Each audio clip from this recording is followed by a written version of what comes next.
bhagavato arahato samma sambuddhassa.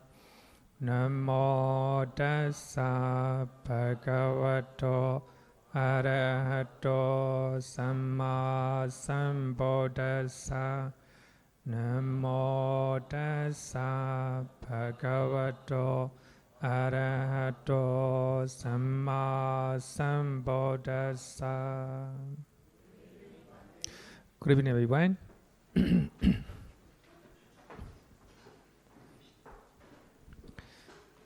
Last week we talked about Pansudawaka Sutta,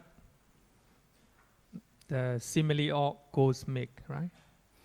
If a goldsmith want to do jewelry, he need to remove three level of defilements or ego.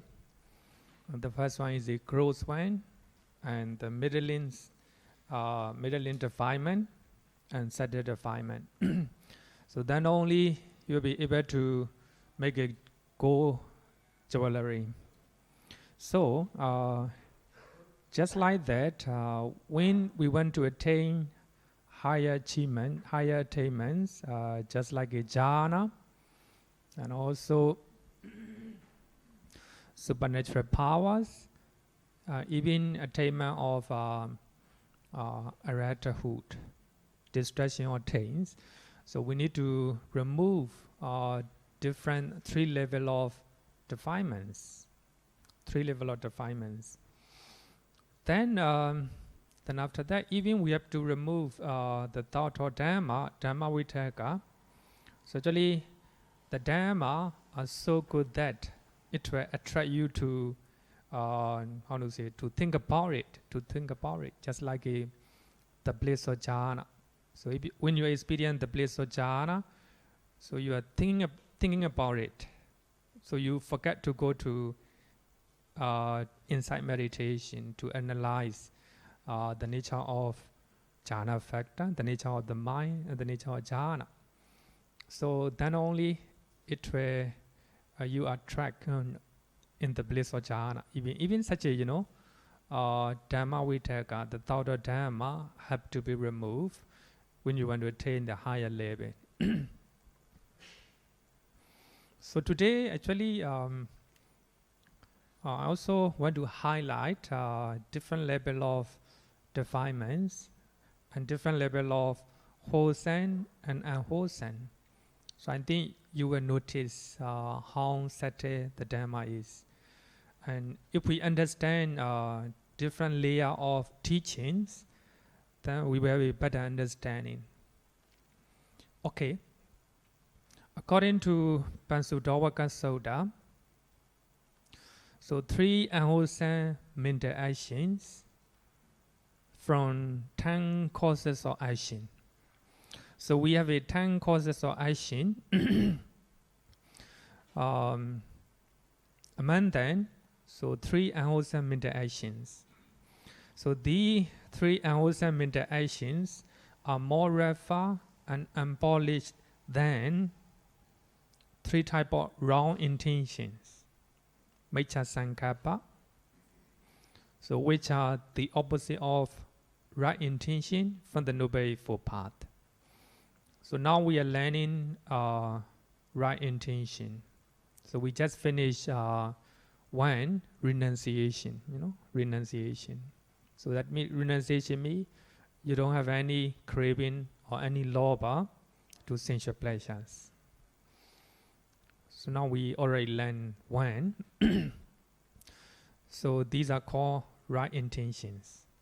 Renunciation, non-away, and non-harming. These are right intentions. So here we are talking about the opposite of right intentions. So we have a 3 types of wrong intentions, like the thought of sensuality, and the thought of sensual pleasures, and the thought of away, the thought of harming. So these are wrong intentions. So according to Pansudawaka Sutta, 3 unwholesome mental actions, so that are mentioned in 10 causes of action are more rougher and more unpolished than three type of wrong intentions. Three type of wrong intention. We call it miccha, sarikappa. So these wrong intentions are the opposite of the Noble Eightfold Path. You got the meaning? Then I will compare so that you will understand different degree, different layer of teachings, you know. So as we have learned that the teachings that need to follow by lay devotee, and the dharma that have to follow by monastics, different layer. We have to understand in such a way.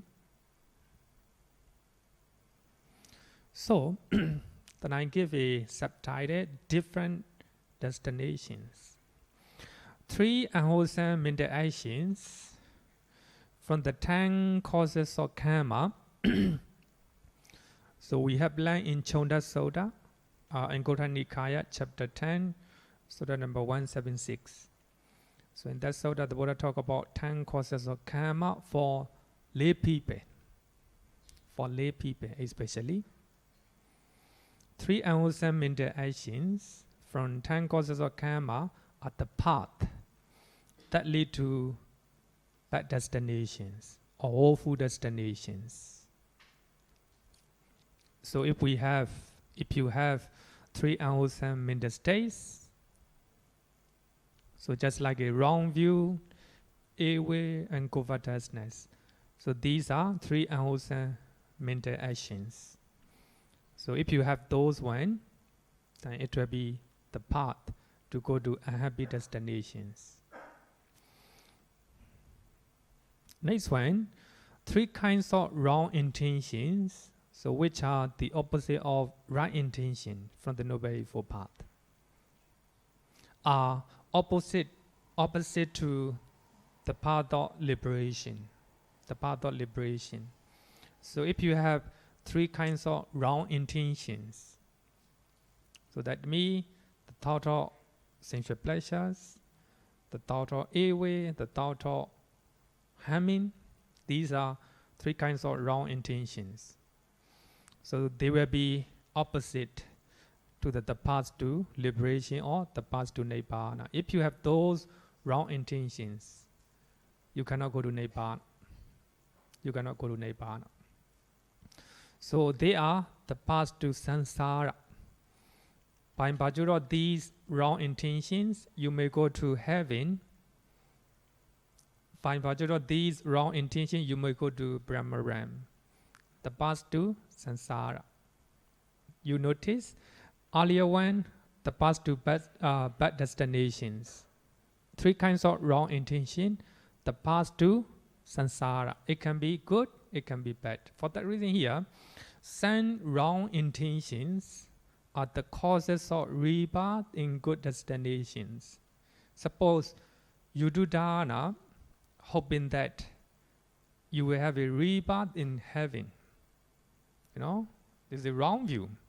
You have an attachment to the sensual, heavenly sensual pleasures. You cannot let go. You cannot practice renunciation. So even such, we call it, even though it is good, normally we call it, you do dharana, you keep precept, you meditate, because you want to have a good rebirth next life. Craving for existence. Actually, craving for sensual pleasures in heaven is a wrong intention. Wrong intention, According to the Noble Eightfold Path, According to 10 causes of karma, it is not wrong. It is good. It is good. But when you want to go to the path of liberation, when you want to attain Nibbana, even desire to go to heaven, even desire to go to Brahmaram, that is called wrong intention. Causes for the rebirth in good existences. So we have to understand in such a way. According to Pansudawaka Sutta, so we have a different layer of teachings. The first one, the wholesome, three unwholesome mental actions. They are gross, they are gross defilements in our mind. It will cause you to go to a bad destination. But if you have even though it is a wrong intention in your mind, it may be the result to go to a happy destination. We call it, for that reason, the path to samsara. It is your choice whether you want to go to samsara or nibbana. So if you want to go around samsara, then you can have even wrong intentions. So later I will give you, I will compare, I will compare. So when we are talking about sila, morality, then I will compare these two. Even last week we talked about it, right?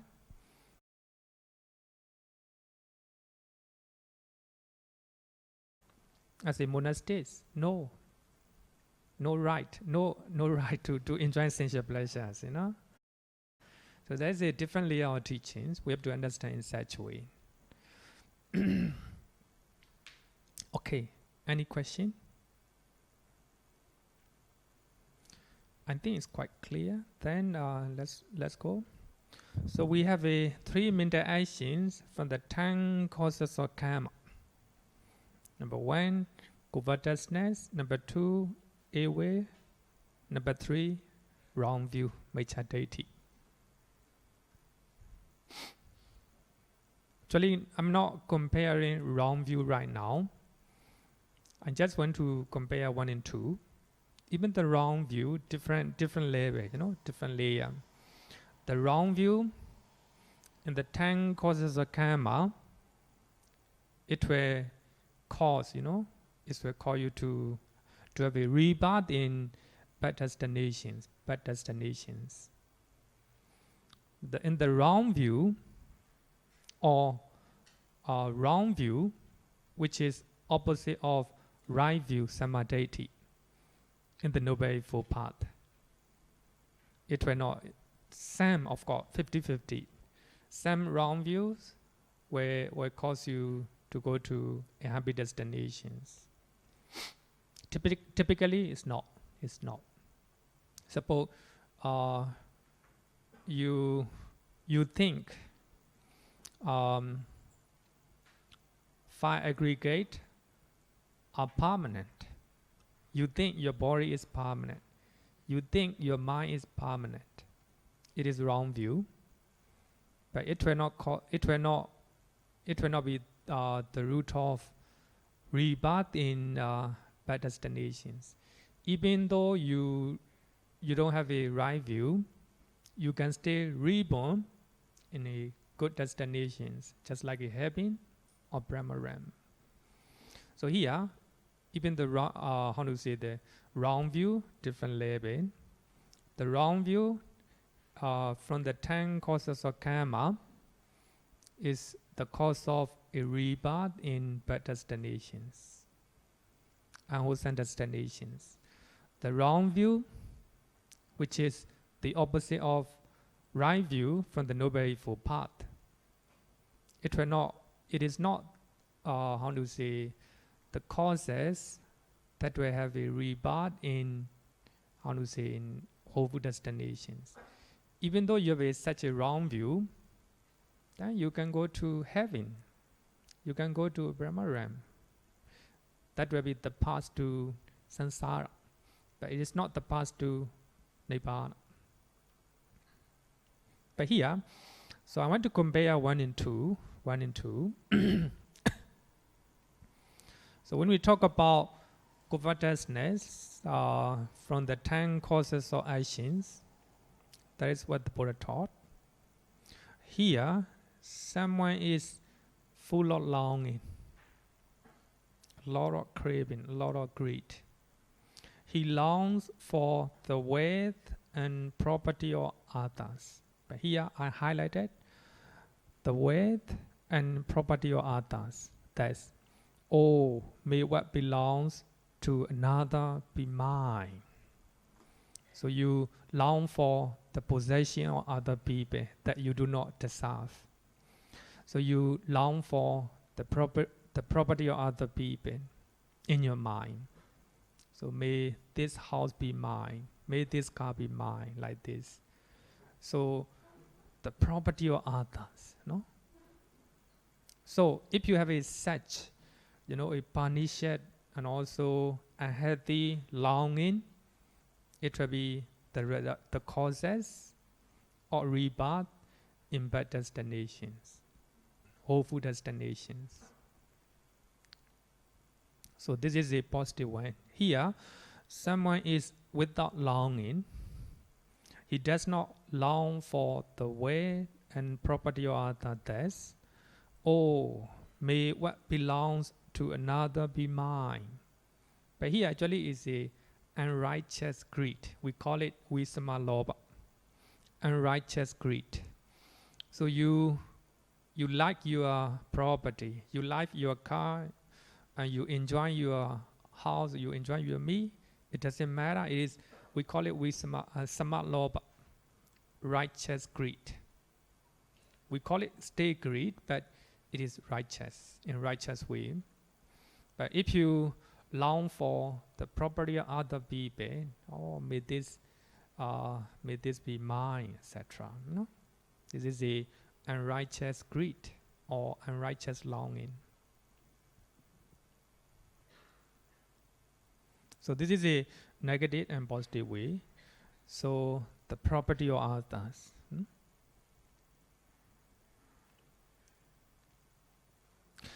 Covetousness is indecent, unrighteous desire, which crave for the way, the possession, the property of other people.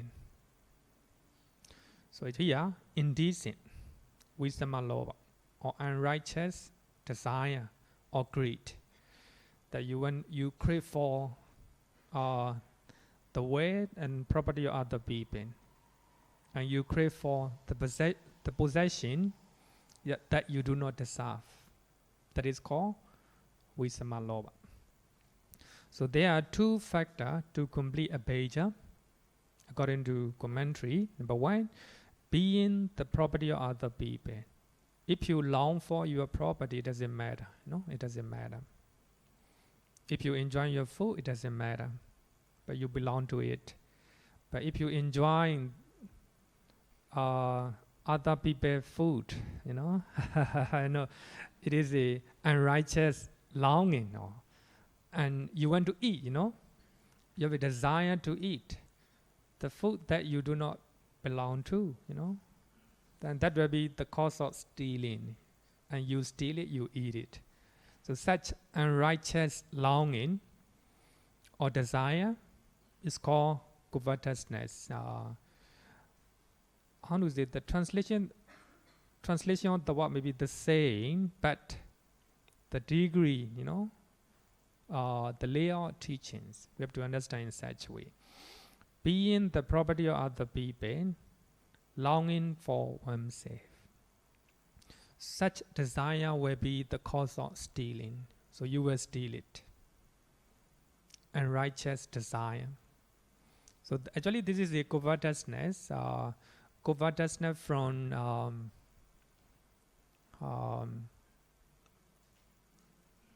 10 causes of actions. Cakkapala, 10 causes of action. This one is a way from 10 causes of action. He has a minor will or hatred, intention of hate. Thus, may these beings be slain, slaughtered, cut off, destroyed, or annihilated. But when you look at here, may these beings, may these beings be slain. Very bad. Then you want to kill them, you want them to kill, to be killed. So such desire, such is very indecent or unrighteous. A very degree is very high. For that reason, if you have such a way, then you will go to happy destination or bad destination because of that. He is of good will, and his intentions are free of hate. Thus, may these beings live happily, free from enmity, affliction, and anxiety. So when you look at here, Ewe is a being, you want them to be slaughtered, you want them to be killed. So it's very bad. So such type of Ewe will resent killing, you will kill them, and you will order them to kill other people. So actually, this is the Ewe from 10 causes of karma. Dasa Kammapata.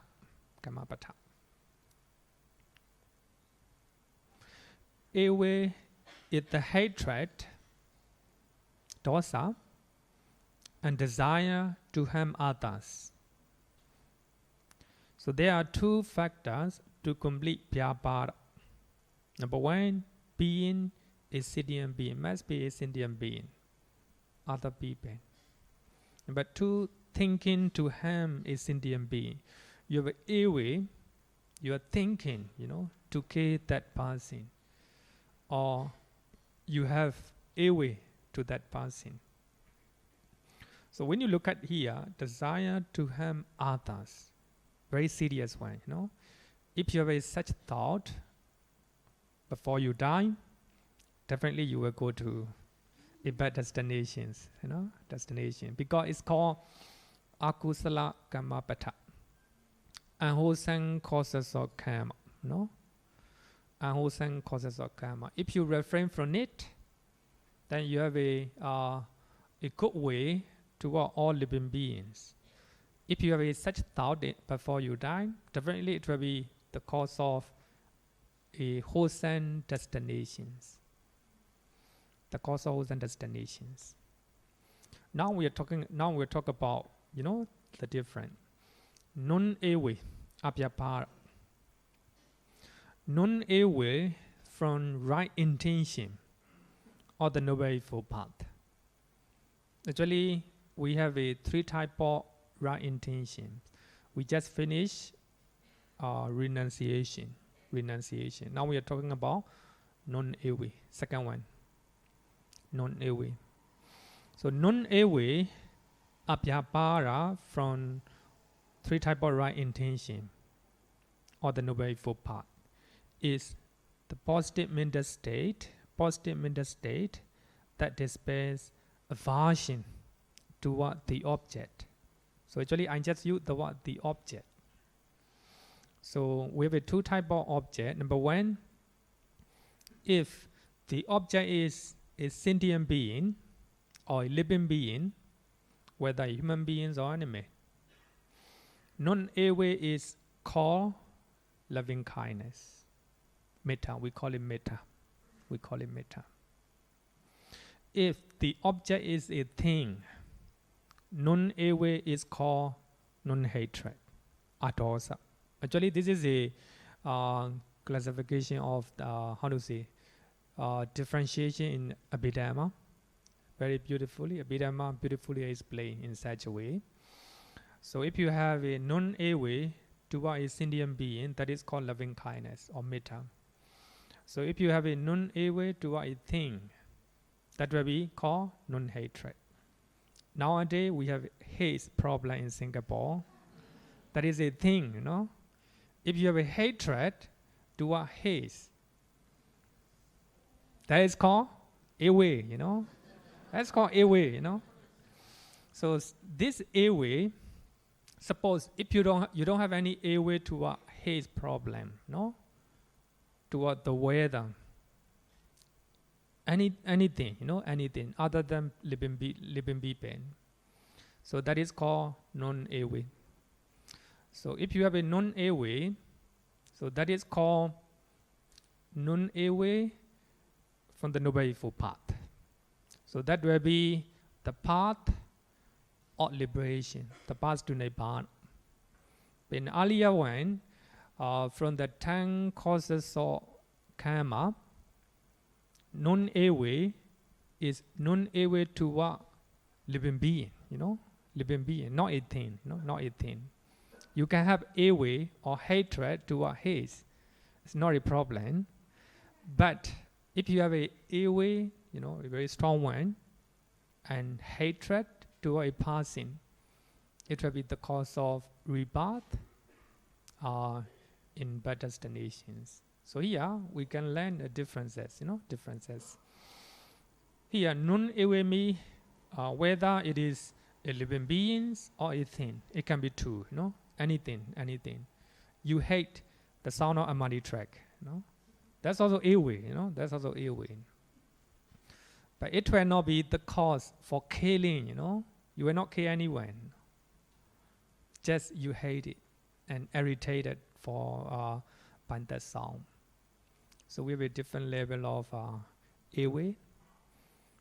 So according to Abhidhamma, it can be divided into two. If the object is a sentient being or living being, non-awe is called loving kindness. If the object is called the object is a thing, that will be non-hatred, adosa. Any type of awe, any type of even slightly degree of irritation in your mind. Suppose you have a little bit of irritation in your mind. That will be the opposite of the path to Nibbana. The Nibbana.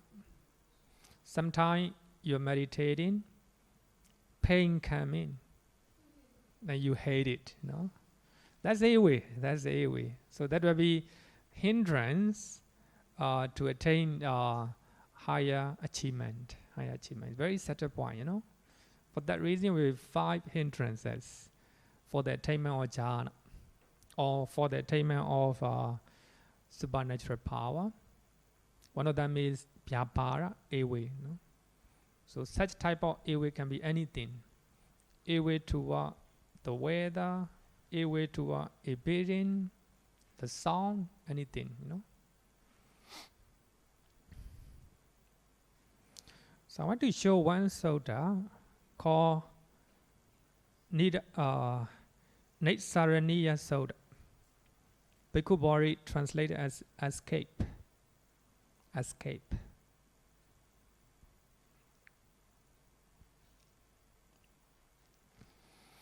Non-awe is the escape from awe. The escape from awe is called liberation of the mind by loving kindness. So if you want to liberate from awe or hatred, you have to practice loving kindness or metta. You have to develop metta or loving kindness. So actually, loving kindness is antidote or cure for awe.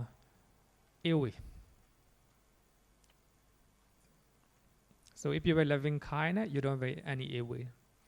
So if you have awe, no loving kindness. They are opposite, they are opposite. But here, I will teach 4 Brahma Vihara in details. But for the time being, you just understand what is loving kindness, what is metta. This is simple and also a concise definition of loving kindness. But here, loving kindness means the desire to bring forth the welfare and happiness of all sentient beings. You want them to be happy. You want their welfare. That is called loving kindness. Loving kindness can arise even among the husband and wife, even among parents and children, within anyone, even between enemies. You may do not like some people, but so for some time, you may want happiness of or welfare of them. You want welfare and happiness. You want them happy. You want to prevent any unhappiness from them. That is called loving kindness, you know. Loving kindness can arise even you see, you know, unpleasant people. So here, what I want to say is here, the Buddha said, it is impossible that one might develop and cultivate the liberation of the mind by loving kindness. Yet, ill could stay obsess one's mind. There's no such possibility, the Buddha says. You are developing loving kindness, cultivating loving kindness, but you think that you still have a little bit of ill in your mind. No possibility. If you have ill in your mind, no loving kindness. If you have a loving kindness, no dosa. No dosa. They are totally opposite. Totally opposite. So, we can evaluate ourselves. We can evaluate whether we have ill or loving kindness by ourselves. We can evaluate. We will know it by yourself. So if you have desire to bring forth welfare and happiness or a passing, that's loving kindness. That's loving kindness. A pure love. You don't have any expectation behind. No?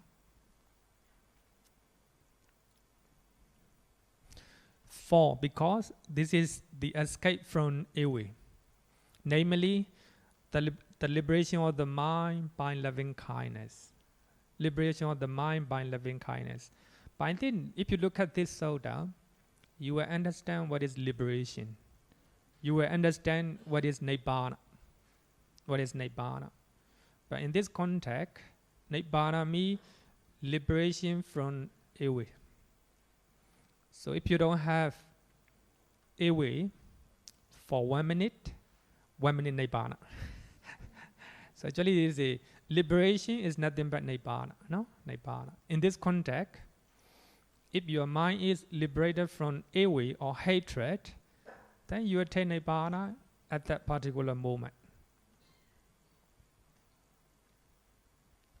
So it's not impossible. Loving kindness, ill live together. No, they cannot live together. But of course, sometimes, right now, you have a loving kindness, and another 1 minute, it will arise. The mind is very quick, you know. The mind is so quick that even though you want happiness of a passing, you know, then later part in 1 minute, within 1 minute, you know, it will change to ill. Sometimes you want them their happiness and you tell them what to do, they do not listen. Then ill, you know, came in. You know, very such a point. For that reason, the Buddha said that I do not see. The Buddha said that I do not see. How to say the spirit of a mind. I do not. How to say? I cannot compare with anything to talk about the spirit of the mind. The mind is so quick that there's no simile, no example to compare. Nowadays, the speed of light and the speed of sound, no, cannot compare. The mind very quick. So in 1 minute, loving kindness, another minute, ill will. Like this, you know. So the Buddha said, if we have a loving kindness, there's no ill will. If we have a ill will, no loving kindness. Question?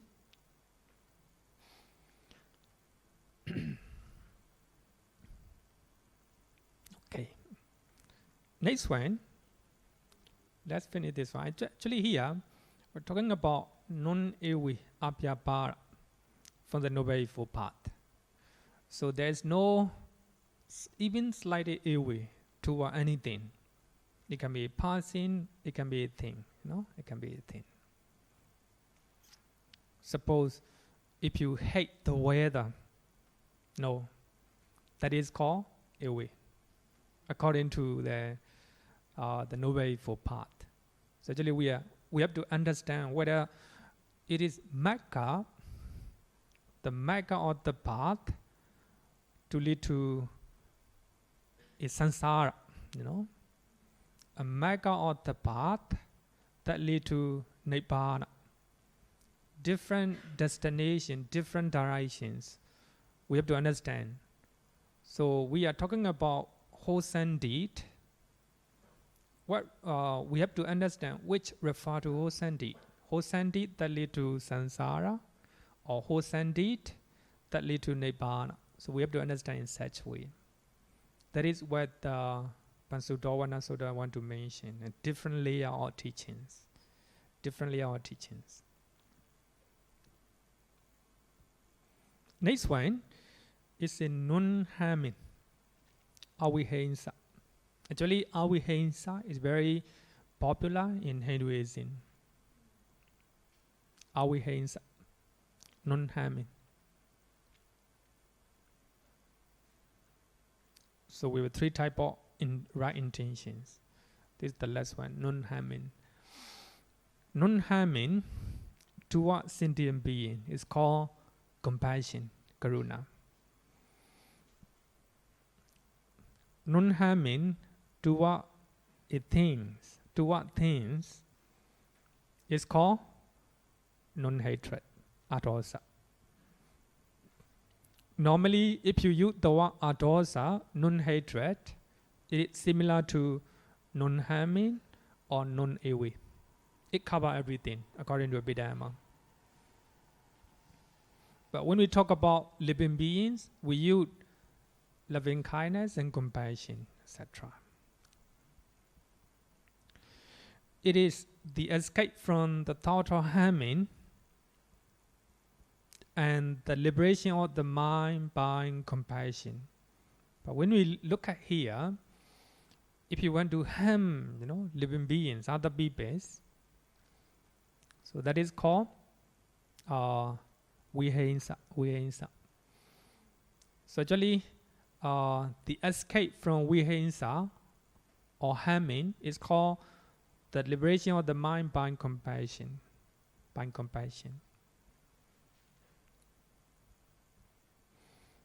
Then in Nissaraniya Sutta, the Buddha said that it is impossible that one might develop and cultivate the liberation of the mind by compassion, yet the thought of harming could stay obsessed one's mind.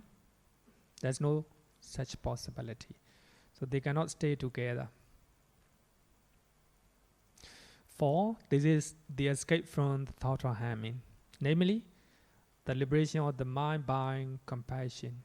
So when we look at here, we can understand that three types of right view. Number one, renunciation. This is the opposite of craving or the opposite of greed. Number 2 and 3, non-avi, non-harming, the opposite of hatred, dosa. Number 2, non-avi is compared to loving kindness. Non-harming, compassion. The different direction, different object. So normally, loving kindness, metta, cover every sentient beings, whether they are suffering, whether they are prosperous. But regarding with compassion, it covers only people who are suffering, who have a problem, whether mentally or physically.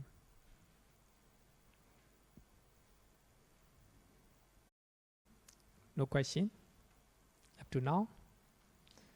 Okay, I think it's very easy one. Now, actually, yesterday I sent a sutta, Akadavatu, 10 grounds for resentment or 10 bases for resentment.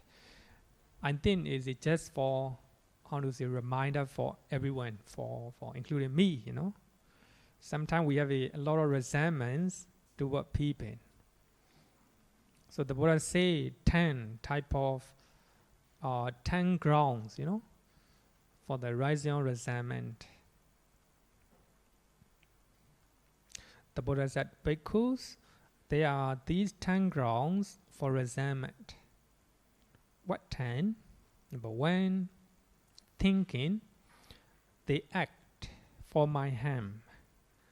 One harbors resentment, usually in the past. So they harm me, they act for harm, for my harm. One harbor resentment. Thinking they are acting for my harm in the present moment. One harbors resentment. Thinking that they will act for my harm for the future. One harbor resentment. So these are the 3 grounds. One harbor resentment. Number 4, so they act for the harm of one who is pleasing to me, pleasing and agreeable to me. So they trying to harm my beloved one. They trying to kill, or they trying to criticize, something like this. The harm of one who is pleasing and agreeable to me. They are acting for the harm of one who is pleasing and agreeable to me. They will act for the harm of one who is pleasing and agreeable to me. So they will harm my parents, my children, etc. Number 7, they act for the benefit of one who is displeasing and disagreeable to me. Here, they act for the benefit of the one I don't like. So this is also one of the ground for the rising of resentment or for the rising of hatred. Some people do not like if someone is helping the one they do not like, then resentment, They are acting for the benefit of one who is displeasing and disagreeable to me. My enemy, they are supporting my enemy, like this. They will act for the benefit of one who is displeasing and disagreeable to me. So one harbors resentment. I think this is very important for us. Actually, envy or hatred or anger is underlying tendency in our mind. If someone is doing benefit of the one who we do not like, naturally dislike came in, Such dislike, no, envy. It's called envy, not good.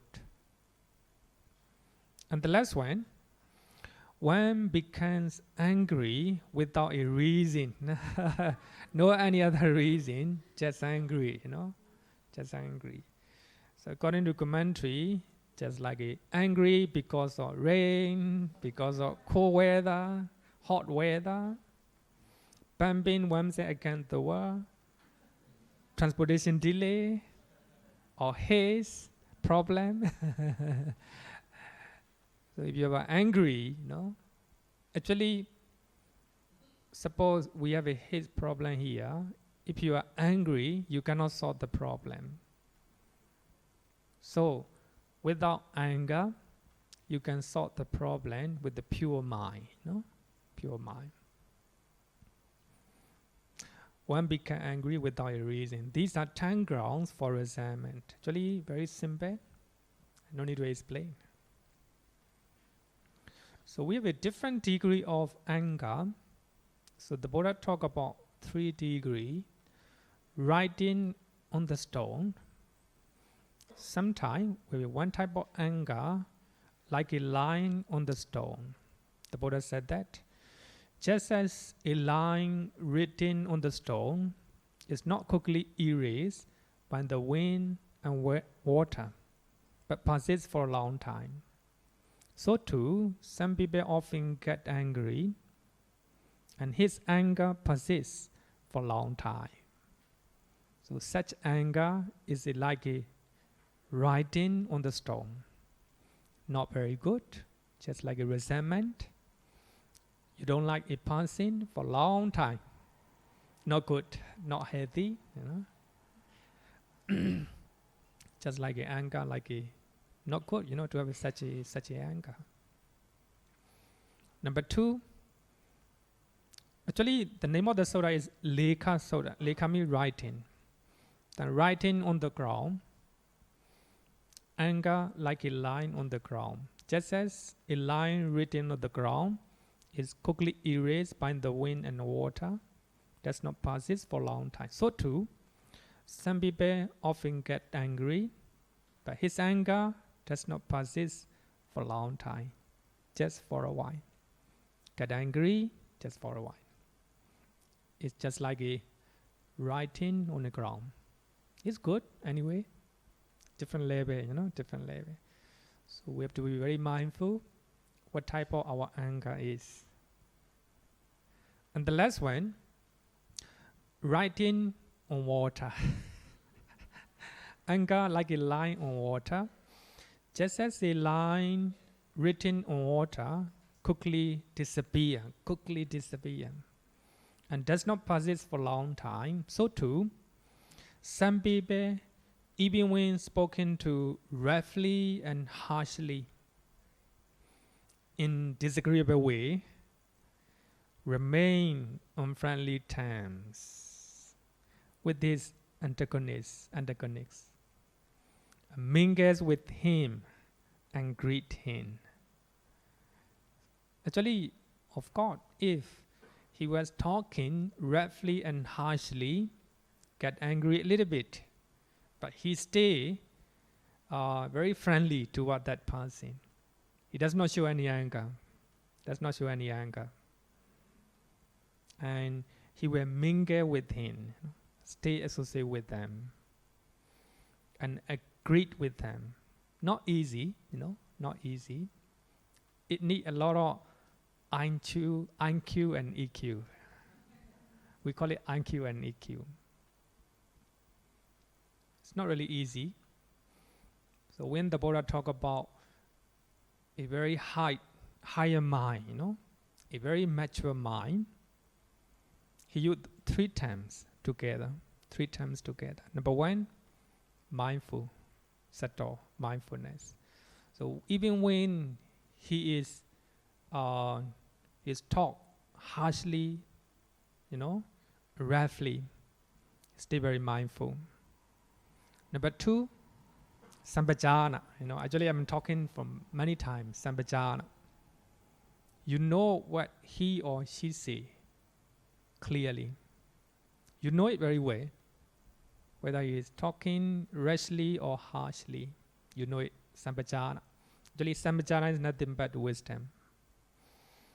Number 3, equanimity, equanimous mind, upekha, So if we combine these 3, your mind became like an arahant, like an arahant, like an arahant. So I think it needs a lot of practice.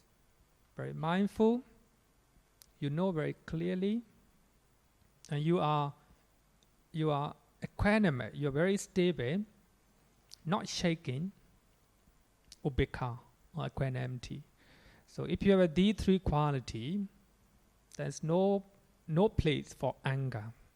No place for anger. Even the less anger, no place, no place. Not really easy, but we need to practice compassion. We need to practice. Then I think many of you know that Cakkapala, a Brahmin, very angry because his brother became a Buddhist monk. His brother was ordained as a monk under the Buddha. Actually, they think that the Brahmin caste highest. So his brother became a Buddhist monk under the Buddha, became very angry, and he went to monasteries. At that time, the Buddha was talking to many people. Then the Brahmin came and used a rough and hard speeches, unpleasant speeches, and he's non-stop, he's talking non-stop. The Buddha listened mindfully, sati, mindfully. The Buddha know what he is talking, sampajana. He's very equanimate, very stable. His mind is not shaking, very stable. That's upekha, upekha, three quality. The Buddha listened quietly and silently. Then the Brahmin became very exhausted. Finally, then the Buddha said, Brahmin, may I ask, if somebody came to your house and you host with a lot of food and they do not eat your food, they go back. Who belong to those food? It is mine. I will eat. We can eat it. We can eat it. So the Buddha said that I do not take your words. I do not take everything you say. I do not take it back. So here, what I want to say is, the Buddha is very calm. I just want you, take the example of the Buddha. Sometimes we may be shout or criticize roughly and harshly. If you are mindful, that you know that what they are talking, what they are talking. But your mind is very stable, not shaking. That's upekha, equanimity. Then, if you have three quality, your mind look like arahant or the Buddha. Then you can go to the Anguttara Nikaya, chapter 6, sutta number 1. Chapter 6, sutta number 1. So actually, the Buddha talk about 6 quality of arahant or the Buddha. So I think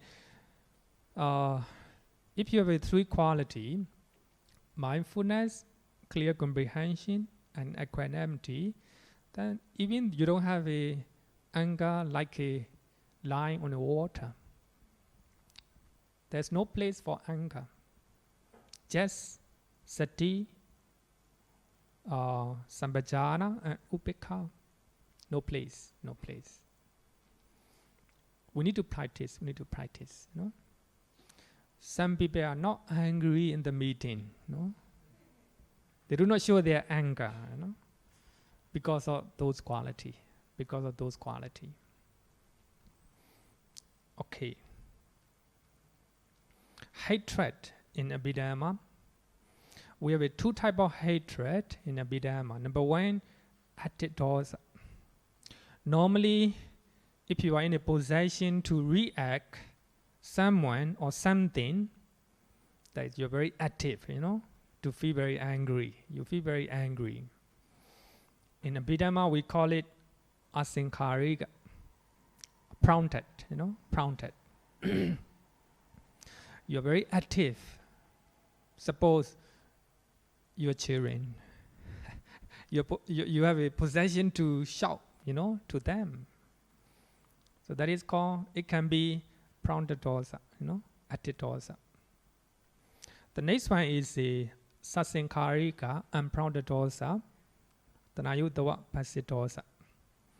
Sometimes, if we are not in a position to react the object or a person that we do not like, we feel depressed or frustrated. Here, his problem here.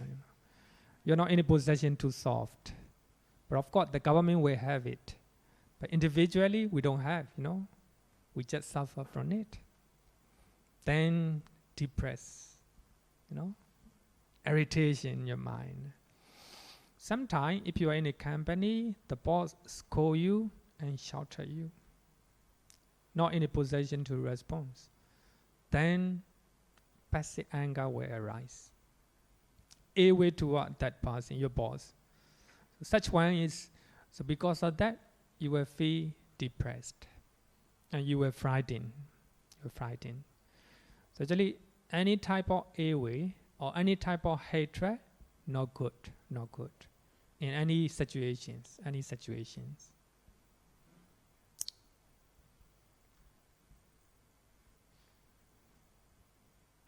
No question, huh? Okay, question. Bhante, if we are in the positions of being faced to persons who actually talk in a rough and harsh speech, we can probably contain our mind and be calm with the qualities that Bhante mentioned just now. But how about if it is a physical, a physical attack to ourselves? Then it's like self-defense, or is it something that, act of a self-defense, is it something considered ill will or something? No, not ill will. Actually, sometimes physical attack, you may prevent or defend yourself. Yes, defensive. Yes. Yeah, without any ill will or hatred, to protect yourself. That's not a ill will, because you don't have any anger toward that person. But naturally, anger will arise. But if you have three qualities, so with no anger, but you just defend yourself, protect yourself, then you will not harm that person. Then you will take action by reporting to the police. So this person is making physical attack to me, then you can report to the police. But how if our actions, our defensive action actually cause harm to the other party? No choice. Because karma, karma is motivation. You don't have motivation, no, or volition or motivation to harm that person, just to protect yourself. No, even we don't call it karma. We don't call it karma. So anyway, we have to defend or protect by ourselves. Okay.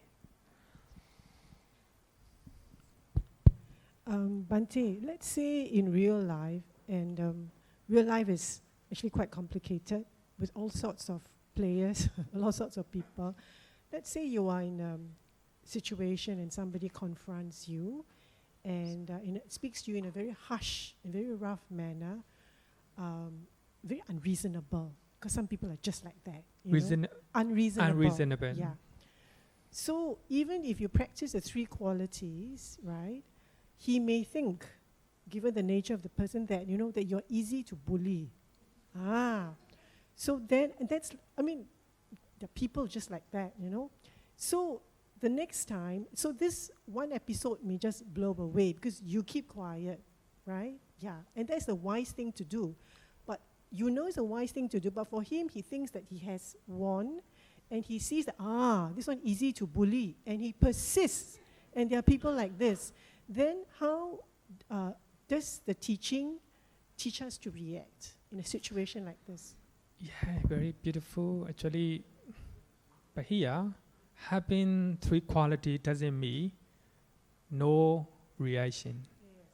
We must have a reaction, If somebody bullies us, we must have a reaction. At least we can report to the police or, like this, Because when we are reporting police or when we are telling some people, we don't have ill will in our mind. There's action, but there's no ill will. But we are not passive. If somebody is talking harshly and roughly, we can respond them without any hatred, mindfully, clear comprehension, and stableness or equanimity. We can still respond. So such response is called, in Abhidhamma, Abhidhamma we call it Kriya Cheta, functional consciousness. Without any ill will, without any lobha, dosa, moha, and we still respond to their actions. I understand, but it may not be practical in some situations in real life, because assuming you are a wife and you are a housewife, so you don't go out to work, so you don't earn a salary. So your husband is the one who earns a salary. And he is the one who, I would say, maybe he speaks to you harshly, he abuses you. And the more you stay equanimous, the more he thinks that, yeah, I want to bully you, and he will persist, you see. So in this case, then what happens? Do we report to the police, or ultimately, at the end of the day, if it comes to a point, you have the family has to split, it splits. I bring this up because there are many situations in life, where it is, how shall I say, it's not so clear cut. A very beautiful example, the housewife, no salary, stay at home, the husband bully.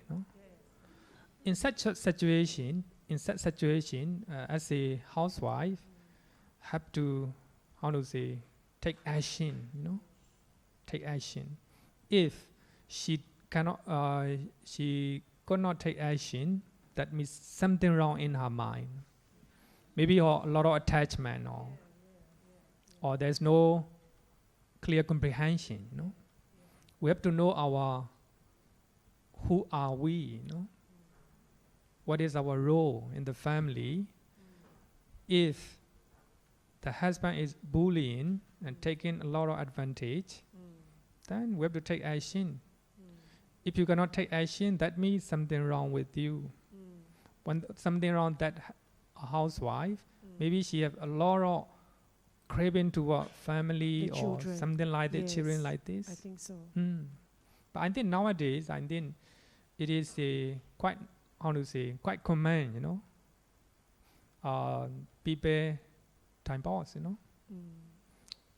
being divorced doesn't mean it's not good, Sometimes you may meet a bad husband, but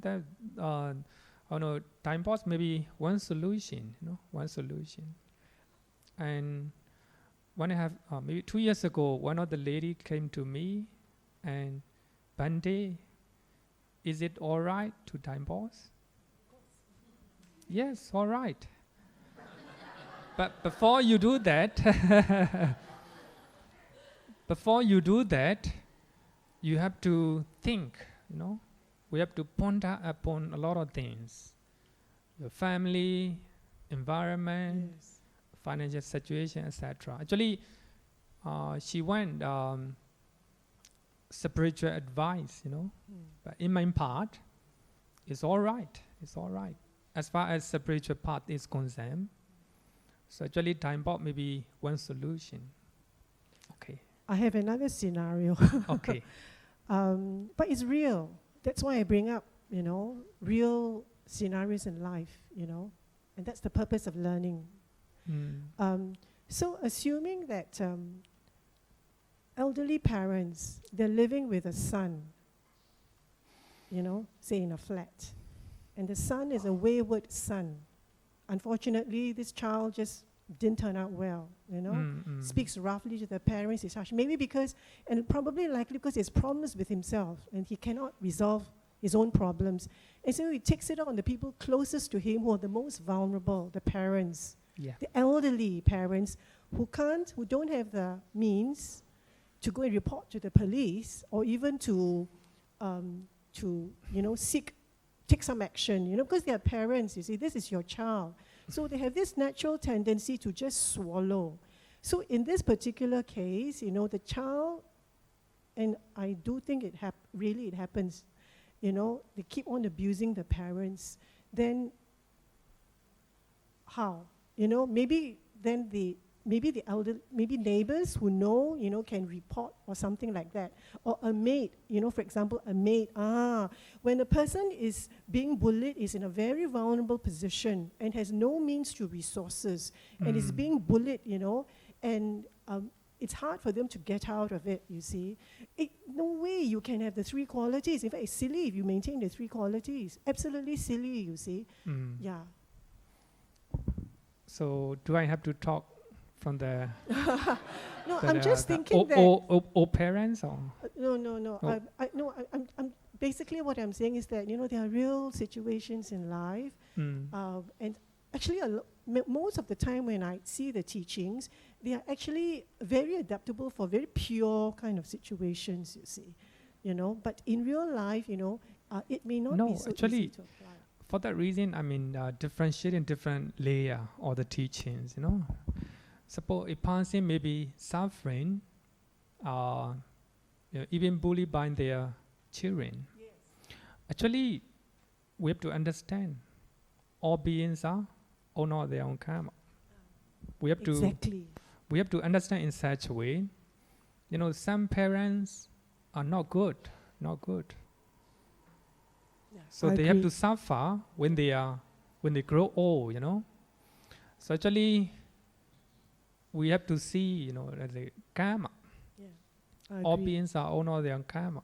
Normally, some parents, they do not train their children well. The children do not listen, even bully. And they have to, Correct. actually, we have to try ourselves not to be like that. What we can do is, I think there's no way. So for that reason, equanimity is a very beautiful quality. All beings are honor their own karma. Some people are suffering, especially as a Buddhist monk. We see a lot of people, such people, but we try our best to help them. But there are many things that we cannot control. So we have to practice equanimity. And thank you for giving me the spiritual answer, because I accept the point that at the end of the day, whatever you do, you are the owner of your own karma. Yeah, you're Whether right. you are the son who abuses your elderly parents. You're right. Okay, Yeah, thank you. Okay, what she has said, true life incidents, right? In the society, if that's the case, you can take up a magistrate order. See, a magistrate order is a court order that, you know, prevent that. Say a person is harassing another person, the law will ask you to stop it. If you refuse to stop, then you're hauled to court, you know, and then from there they have a procedure to go against you. So in reality, it's no, you can do that, you see. Although domestic violence is a non-arrestable crime, so you can report to the police, they will not interfere. They will recommend you to take a magistrate order, that's it. So in real life, there's still a situation other than going for a divorce. This could be primary stage on that. Just to share in life, I mean in real life, there is such a solution prior to divorce. So what we have to understand here, all beings are honor their own karma. Actually, now I will tell you 5 things. 5 things. It's one of them. Okay, let's see. Removing resentment. Usually, I already seen the Sutta. So in this Sutta, the Buddha talk about 5 ways of removing resentment, or 5 ways of unhappiness. I would say that. Sometimes we're not happy to see such unhappy sights. You know, people are shouting their parents, and people are, how to say that, abusing or harassing domestic workers, etc. So 5 ways, you know, 5 ways. Especially these are, the Buddha talk about resentment, you know. Actually, resentment is very, how to say, gross type of hatred, you know. That you know, how to say, deep inside our mind, resentment. Avyāpāda. Bhikkhus, so there are these 5 ways of removing resentment, by which a bhikkhu should entirely remove resentment when it has arisen to anyone. What 5? Number 1, one should develop loving kindness for the person who resent. So in this way, one should remove the resentment toward that person. So when I was young, I have a rival, and we trying to get the first prize. I hate that person. So later he became my best friend, because by developing loving kindness, so we went welfare and happiness of ourselves, each other. So here, even the person you have a resentment, then you can practice loving kindness. But here, loving kindness is not really easy. So even toward your enemy, the one you do not like, you can practice, little by little. At least you try not to harm that person, even though you don't like in your mind, away. But you don't want that person to be harmed. So you want happiness of that person. So actually you're practicing loving kindness. But here, loving kindness means on a desire to bring forth happiness and welfare of a person. That's loving kindness. So we can practice loving kindness little by little, even toward the person we don't like. So in this way, we can remove resentment. Next one is one should develop compassion. If that person is having a problem, then you have compassion in your mind. Suppose you don't like a person, so you have a resentment toward that person. So that person has a lot of problem, then you have a compassion toward that person. Then you want, you want to relieve suffering of that person. So that is one way to remove our resentment. So actually, compassion and loving kindness toward the one we do not like, very difficult. But if we practice little by little, it can be removed. The next one is one should develop equanimity. So here, equanimity, hear me, so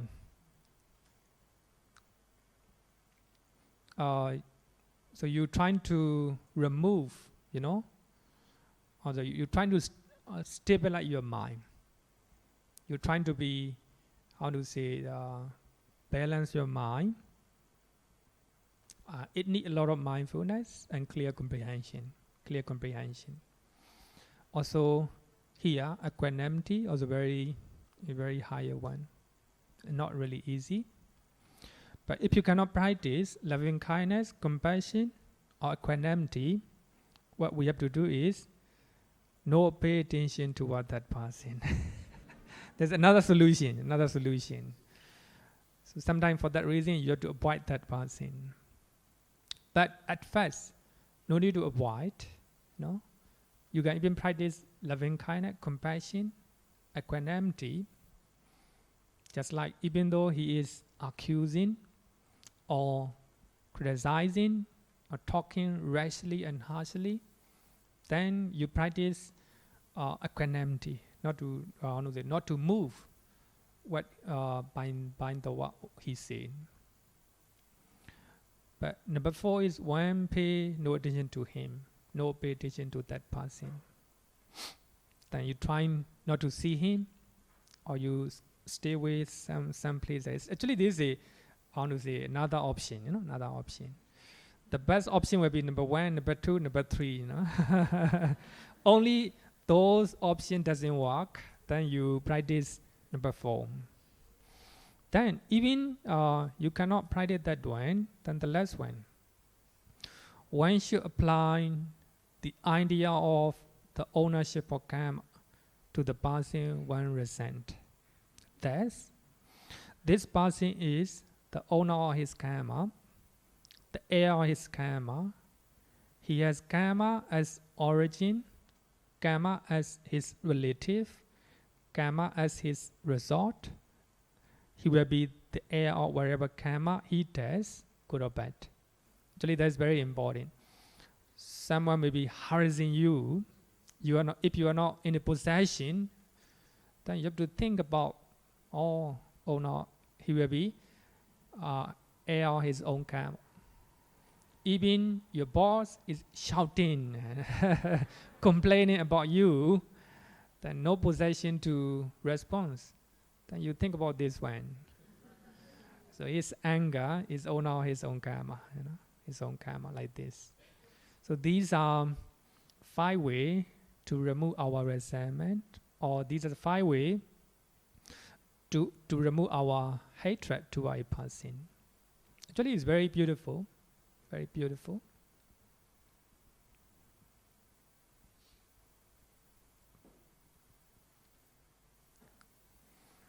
Then, eternal law. In Dhammapara, the Buddha said that hatred never ceases through hatred in this world. If you hate a person, the person hates you, and also you hate them. No, never cease, never cease. Through love alone, they cease. This is the eternal love. Here, love means loving kindness, pure love, pure love. When you see loving kindness or love, a pure love, that means desire to bring forth happiness and welfare of that person. If you are husband and you have a desire to bring forth happiness and welfare of your wife, etc., that's a pure love.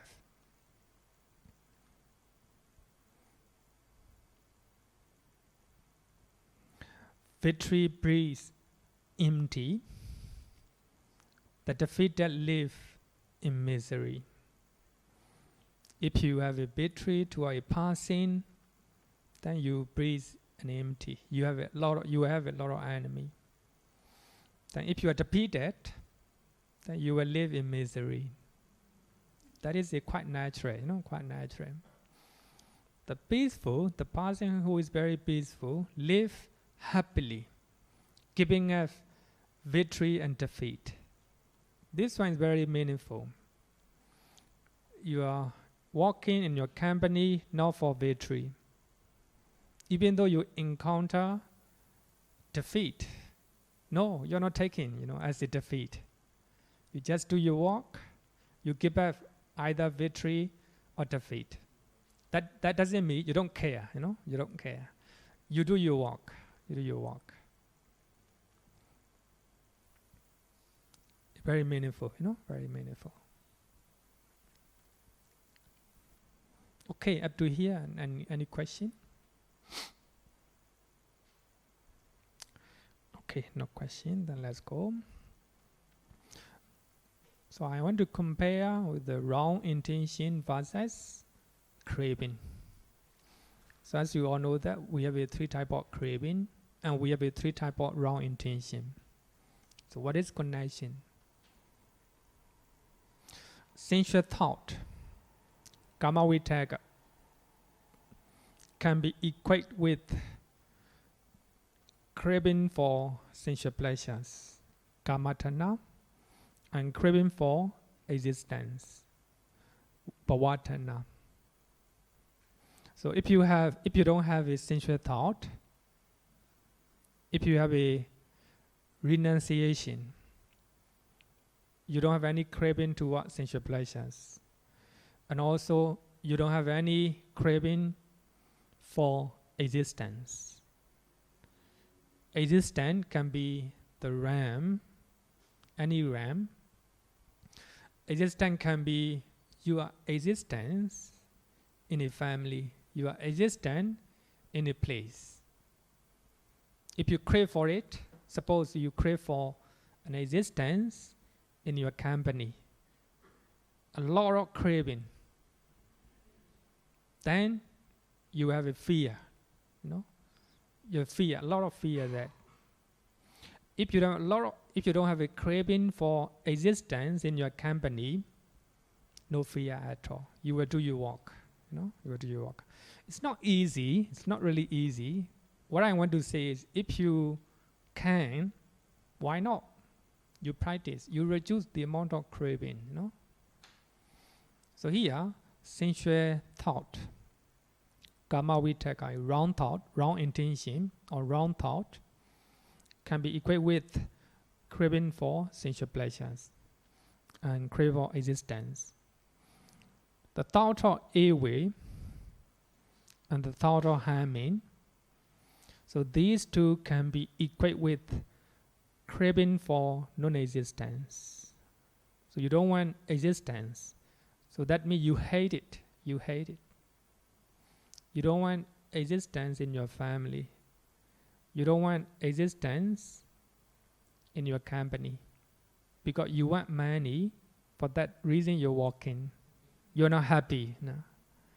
You're not happy, for existence in that company. That's called the thought of ill will or the thought of harming. So, which is quite the opposite of right intention from the Noble Eightfold Path. If you are happy in your company, then you don't have any craving for existence of that company. It's good renunciation. You do your work. You understand? It's a little bit complicated. For those who attended Paticca dependent originations, I hope you understand. But here, craving for sensual pleasures, that is the opposite of renunciation, right? And craving for existence, you want heavenly existence, you want human existence, human run existence. That's craving for, that means you don't have a renunciation, the opposite of renunciation. And also you crave for existence in one place. That's also can be equated with the sensual thought.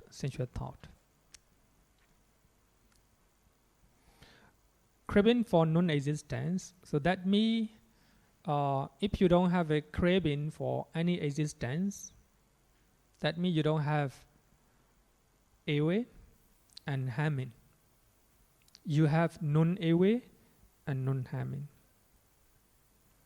Actually, this is a little bit not exactly the same, but I just want you to compare, the three. Okay, if you don't understand, it's okay, leave it. But trying to understand three types of craving, that's very important. If you want to be truly happy, so you have to remove all these craving. At least you have to reduce or attenuate those craving. So we have 8 orderly conditions. Sometimes you gain, sometimes you lose, sometimes you dispute, sometimes you have fame, sometimes you blame, sometimes you praise, sometimes you have pleasure, sometimes you have pain. So these are the conditions, worldly conditions, that people meet, that people encounter. They are impermanent. Sometimes you gain, not permanent. Sometimes you lose, not permanent. They are transient and subject to change. Whether good or bad, everything is subject to change. But here, what I want to say is, a wise and mindful person knows them and sees them that they are subject to change. Here also, the Buddha is talking about understanding 8 worldly conditions. So here, a wise person means clear comprehension. It represents wisdom. Mindful, sati, Here, you can see 2 quality, 2 quality. So in other places, when the Buddha is talking about jhana, 3 quality. So when the Buddha is talking about the quality of arahant, 3 quality. A wise and mindful person know them and see them that they are subject to change. Sometimes you may have a loss, sometimes you are gain. They are subject to change.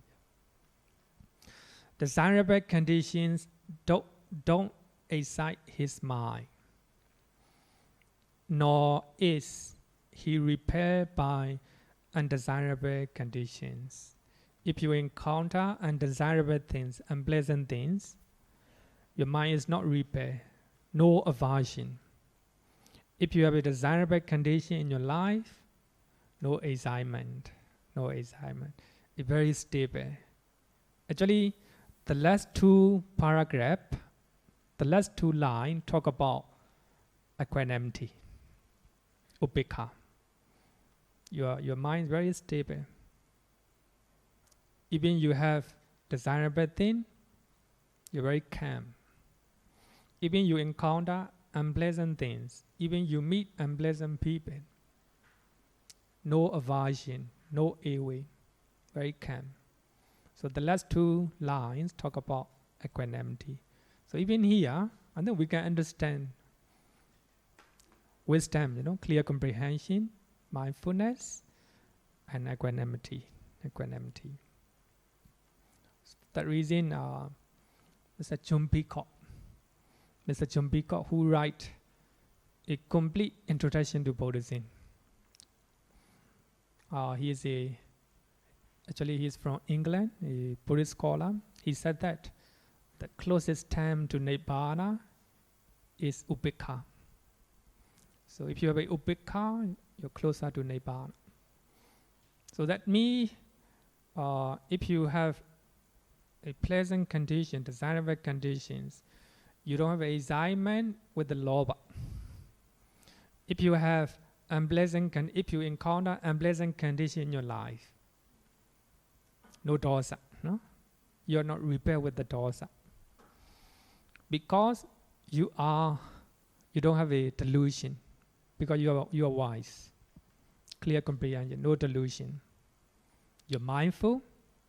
For that reason, no lobha, no dosa. So actually, for that reason, when we are talking about Nibbana, very clear. When you don't have lobha, dosa, moha, that's Nibbana.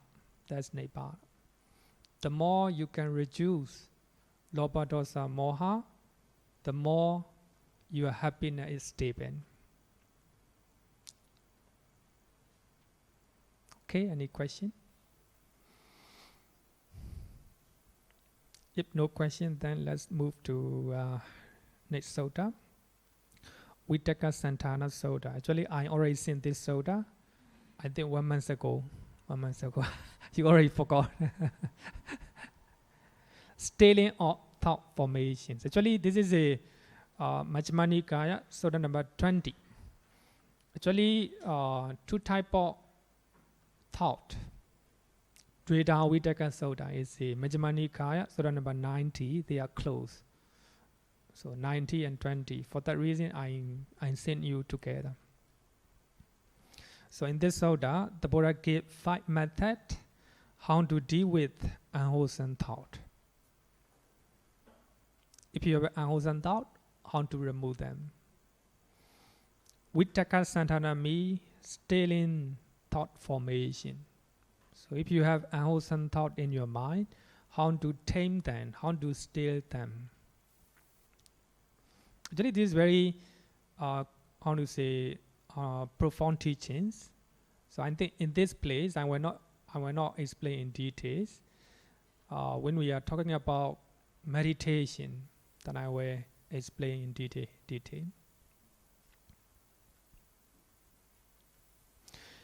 A parallel to this sutta in Chinese Agama is given the name, the discourse on higher mind. In Pali, it can be a Diccheta Sutta, which suit the content from this sutta. If you want to know further explanation of this sutta, you can read Encyclopedia of Buddhism, Volume 8, page number 717, in the library. A very big one. So I think you can read.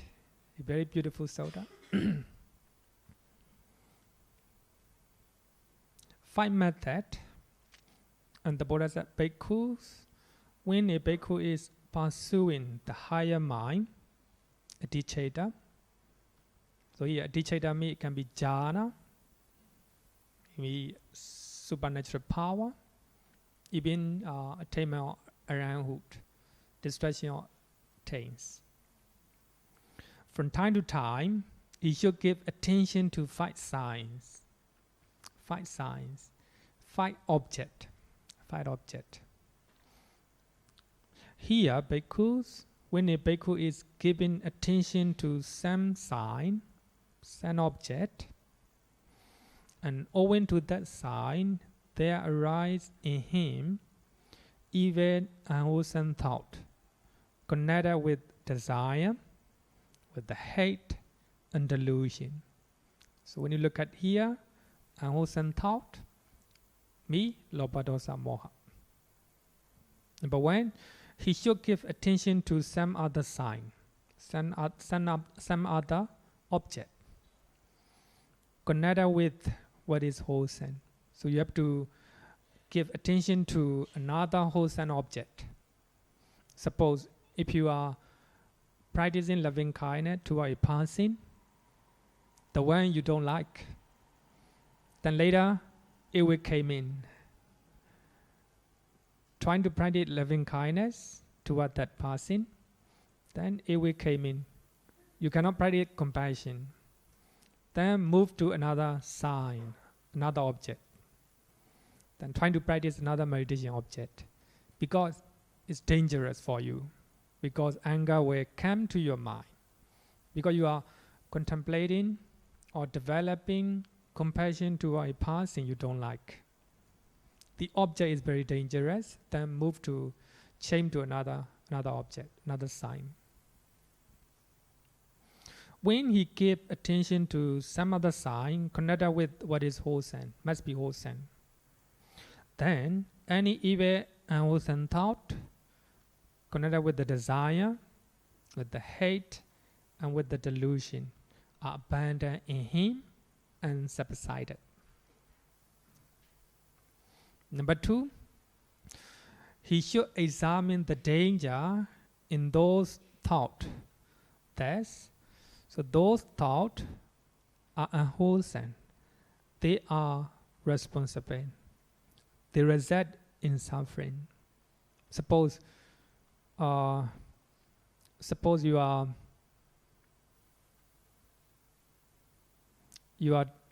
thinking about a person, then you have jealousy in that person. Jealousy arises in your mind. Then try to move the other side. Don't think about that person. So, these thoughts are unwholesome. They are responsible and they result in suffering. So when you look at previous sutta, Dveta Vitaka Sutta, and then you will understand that Buddha to be Bodhisattva, he think about three type of wrong intention or wrong thought. So they are dangerous. They result in suffering. So like this. So you have to contemplate in that way. Number three, he should try to forget those thoughts and should not give attention to them. Don't think about the thought, so which are unwholesome. Number four, he should give attention to stilling the thought formation or those thoughts. He should give attention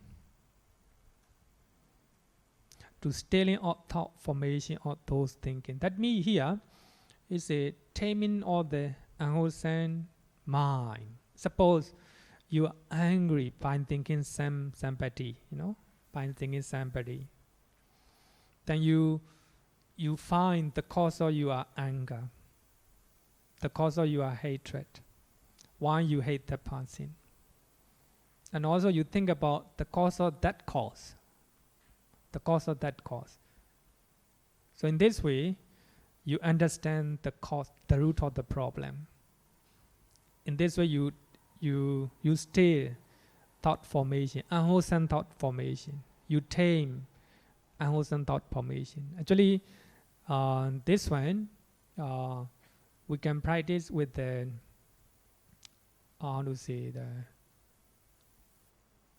conceptual understanding, our religious knowledge. What is the cause of anger.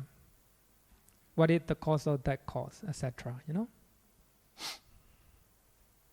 The next one, if you cannot do previous one, then the last one, with his teeth clenched and his hand pressed against the roof of his mouth, he should beat down and constrain and crush mind with the mind.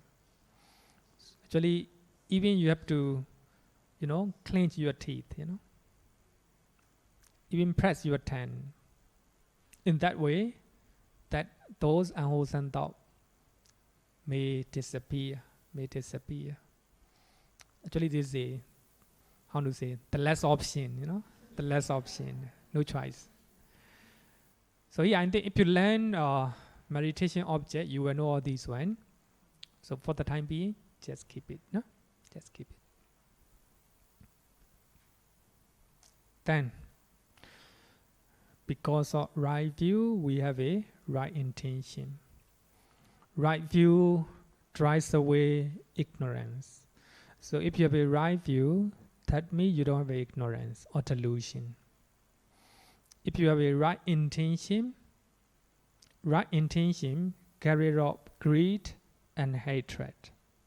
We have learned all these one. If you have a right view, so right view is wisdom. Wisdom is the opposite of ignorance or delusion. If you have a right view, then you don't have a greed and hatred. Actually, lobha, dosa, moha. Everything is the same, Every sodas lead to, removing of lobha, dosa, moha. So we have a different layer of lobha, dosa, moha. Some are gross, some are middle side, some are sati, sati. It depends on you whether you want to go around in samsara, go to heaven, go to Brahma realm. It's okay. It's okay to have sati, lobha, dosa, moha. But if you want to attain nibbana, liberation of the mind, then no, not even sati defilements, not even dhamma vitaka, thought about dhamma. These two beautiful mental qualities, right view and right intention, generate right speech, right action, and right livelihood. That is called Sila group. If you have a right view, you have a right intention. If you have a right intention, your speech, your action, your livelihood will be right.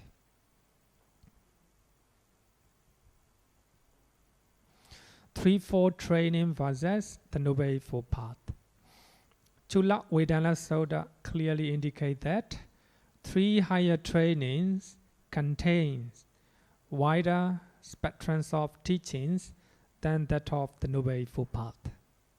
If you compare threefold training, three higher trainings, and the Noble Eightfold Path, so the Noble Eightfold Path is narrower, smaller, and threefold training, three higher trainings are higher. For that reason, Venerable Buddhaghosa, when he write Visuddhimagga, he used the method of threefold training, Sila, Samadhi, Panya, because it's comprehensive, comprehensive. The Noble Eightfold Path is included in the threefold training. For that reason, I hope you still have translation of Sammeññaphala Sutta. Later, I will send that Sutta again. So actually, we will, based on that Sutta, we will learn, we'll learn.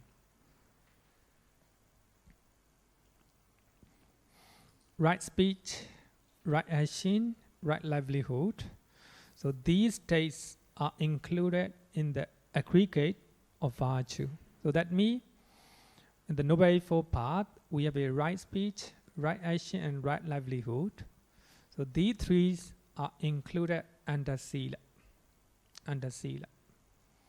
But they are more sila than, they are more, actually the sila of morality is wider. Right speech, right action, right livelihood are added into morality. Actually, I have explained that the morality of lay passing, morality of lay passing can be added in the Noble Eightfold Path. But for moral conduct or morality or sila of the monastics or monks and nuns is wider. Later I will compare this one too. In Chula Vedana Sutta, the Bhikkhuni Dhammadena said that thought and examination, so that me, Vitakka, Vichara, are the verbal formation. Verbal formation.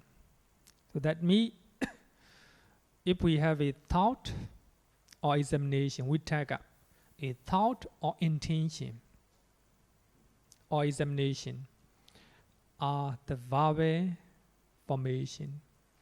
So if we have a intention, that will form speech. Vitakka, Vichara, Vacisankhara. Here, Vitakka means intention that we have learned. That we have learned. First, one thought and examine, and subsequently one break out into speech. So what I want to say is, because of intention, speech came into being. Speech, a form. So that for that we call it verbal formation. Because of intention, we have a speeches.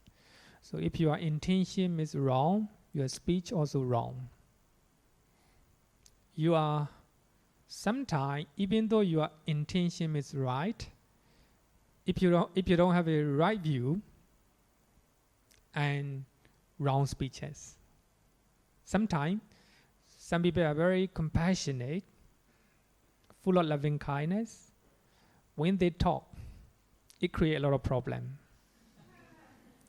Not because of intention, but because of view, wrong view. They don't have a right view. You may find in your environment, some are full of compassion, full of loving kindness. But when they are talking to their children, it make a lot of problem, create a lot of problem. Because of not having right view. So for that reason, loving kindness, compassion is not enough yet. But we need right view, We must understand, a little bit of understanding, But here, because of intention, speeches. So if our intention is wrong, our speech will be wrong. If our intention is right, then our speech will be right. The Noble Eightfold Path, right speeches. Question?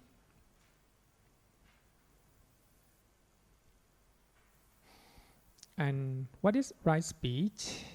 Abstinence from false speech, abstinence from divisive speech, and abstinence from hard speech, and abstinence from idle chatter. This is called right speech. Actually, we have learned, right? Last year. This year, I will not talk about all these one in detail. Then I will talk about a little bit. So, go back to previous lessons and listen if you are not clear. Okay, any question? Then no question. Let's conclude our session.